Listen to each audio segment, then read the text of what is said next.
with the safety pins on the powder, so it restricts the amount of powder that gets loaded into each casing.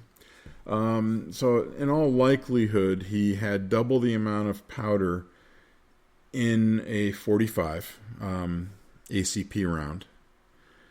When he pulled the trigger, he's lucky that all that happened to him was parts of the grip got blown into his hand. The result, it was literally a brand new gun. The barrel was blown out, meaning there was a bulge in it. The slide had been lengthened from the blast, and the rails had been damaged. And this was discovered when it was sent back to the factory, which clearly was not going to, honor a warranty, because handguns generally don't blow up when you pull the trigger.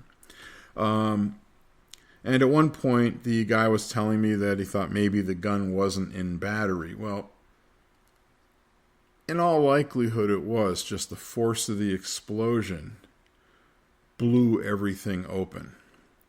I got some pictures of the gun. I got pictures of his hand. And the guy was lucky.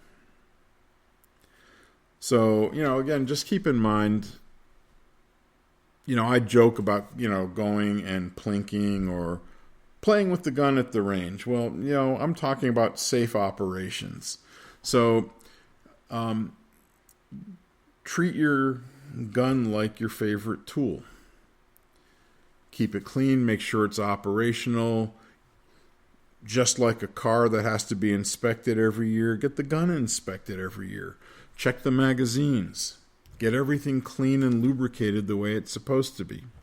If you don't know how to do that, first, there's a lot of YouTube stuff out there, probably for every gun that I can think of. And the other thing is call your local gun dealer. They may be willing to show you how to clean your gun. So hopefully that kind of clarified some of the goof ups that can happen while you're shooting. My hope is that it doesn't happen to you, but if it does, you know how to handle it or know how to handle it safely. Okay? And again, if you have any questions or comments or concerns, you can reach me at 919-808-6480. That's voice and text. You can email to info@quarterhorsearms.com. You can check out our website at quarterhorsearms.com. And I'm Alan with Quarter Horse Arms in Snow Camp, North Carolina. You guys be safe. Have a great day.